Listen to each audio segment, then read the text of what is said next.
Ladies and gentlemen, it is time for that obligatory ban list prediction video. Now, I was supposed to do this with my boy Tommy, but my computer sucks when it comes to videos Skyping. Actually, it closes on me every time and crashes. So, couldn't do it. But he's going to do his own ban list prediction, and I'm going to do my own. So, I just want to say before I get this underway, I got my little list here, that these are basically opinions and you shouldn't take them to heart. These are just some things that I noticed maybe throughout the couple of past ban lists, so I think that these could be possible. I will post those in the description as well, what I'm about to say. Well, just what I think will get hit or whatever, or not get hit. And yeah, some of you don't like to pay attention, so I'm just kidding, that was rude, I apologize. But some people don't like to pay attention, and I'm going to put that these are just possible predictions in the description. So, let's get started. Hopefully this won't be too long, like my dick. Anyways, so, banned. I have 4 cards on this. Are you ready? Guess what they are? Dragon Rulers. Now, I'm saying this because they've had their time, and that's it. They've just had their time where, you know, they ran a couple formats and they went down to 1, and now people are still trying to play them. Like, they're still topping here and there, and now it's time for them to go.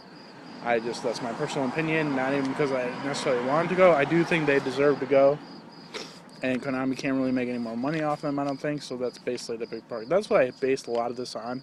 So there's only like 1 or 2 things on here that I think should happen, and maybe not necessarily because Konami won't make money, but it should happen. But the rest are like kind of both.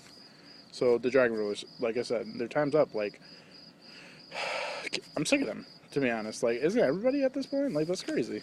So, and it opens the doorway for other things to come back. Anyways, limited. I got Fire and Ice Hand to start off. These cards, I know they're new, quote unquote, and they came out in Dragons and Legends, but you gotta think about it from this point. Konami, it seems like, likes to hit things like staples or things that are in a lot of people's decks or in like everybody's decks, i.e. like Compulse, Bottomless, Song Warning, blah blah blah, whatever, Bottomless. Now, Fire and Ice Hand is pretty much in almost everything. Like, people are trying them in everything. I just did a video about this, and it's kind of crazy. So I think they're going to get hit to 1. You can still throw them in if you want to. I mean, that'd be really bad, though, if you draw Fire and Ice Hand in your hand. I mean, they still pop a card on the field, so it's not terrible. You know what I mean? So, just an opinion that I think. And the last thing for limited, I did this real quick, by the way, so if I forgot something, I apologize. Geargiagear. This card has arguably been needed to hit for a long time. It's a +1, and it gets out Geargian X basically for free from your deck. Any card that special summons monsters from the deck, let alone not just 1 but 2, is kind of overpowered. And Geargia's kind of older archetype now. Not older, but it's, even though they're coming out with new support, I feel like this will hinder them a little bit. And they actually, I think the deck is still very playable with 1 Geargiagear. You know what I mean? Like, it just sucks, like, getting Geargiagear, like, if you stop 1, they have 2 more. You know what I mean? Like, it's just, that's terrible. So, that's what I think. Semi-limited. I put Soul Charge on here. I think it should go to 1 personally, but I don't think Konami's going to do that, only because it seems like a troll move that Konami would do, and that's just how they roll. Like, I think it should be at 1 or none, because honestly, Infinities can suck my dick. That's it.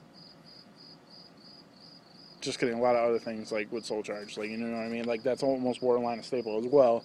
People are throwing in 1, 2, or 3 in their decks and calling it Soul Charge that deck. I mean, with the Soul Charge and Lone Fire Blossom, you make Quasar one of the, probably, arguably the best card in the game, or one of it, definitely. So let's just think about that, you know what I mean? And then semi-limited, I put Abyssteus or Abyssteus, just kind of because I feel like they're not done hitting Mermails yet. Even though they haven't done much of this format, I feel like they're still, like, really good. and people either aren't singing it or just aren't playing it because the hat's out now and they want to try the new deck or whatever the case may be, I do think that, you know, they'll get hit again somehow, some way before it's all said and done. And I think T2 will not kill the deck. I think it'll stray people away from playing the deck even more than it already is right now, but, you know, that's deserves, I think, a hit. First time I limited also Gale, the Black Whirlwind.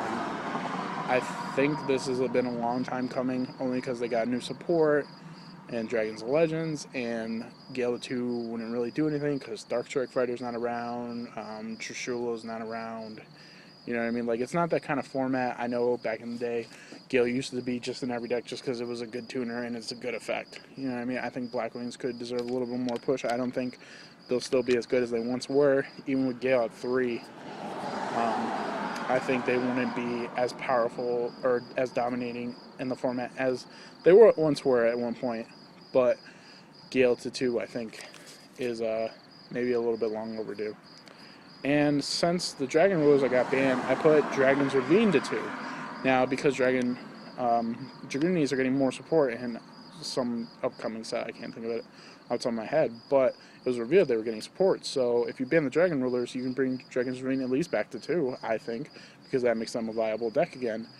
I would actually probably try them out, to be honest with you. I never got to try Dragoonies. I've seen a lot of people do it. I've watched Phoenix Flare X. I don't know if you guys know who that is, but he was like the Dragoonity mastermind, I guess, in a sense, because if you look at his videos, it's like all Dragoonity, and like that's his favorite deck of all time. So like he does so many replays and tutorials and stuff on it. So like he would be happy, obviously, but a lot of people I think would be happy if Dragon's Ravine came back. Like I think people wouldn't be as mad if Dragon Rulers got banned and then Dragon's Ravine went to 2. You know, I think it'd still be a playable deck. That's just my personal opinion. And no longer on the ban list, like I just put the baby Dragon Rulers. A lot of things could be on this, like Magician of Faith or you know, any card like that like was banned, they came off the ban list and didn't impact the meta whatsoever. You know, there's always a couple of those every format because they just haven't affected the game that much. So I think definitely if the Dragon Rulers are banned, there's no reason the baby Dragon Rulers should still be banned. So that's just my personal opinion. So yeah, that's all I got for this list. I didn't think about it too long, but I figured these are mainly my points I wanted to discuss. Of course, you guys are welcome to your opinions. Leave them down in the comments down below. Like the video if you enjoyed it. Kind of just stalling time a little bit right now, only because I'm pretty sure there's a prostitute at my house. But that's a whole nother story. Not for me though. That's just no. I do like ratchet women sometimes, but I'm not that dirty. And I'm just gonna leave the video at that.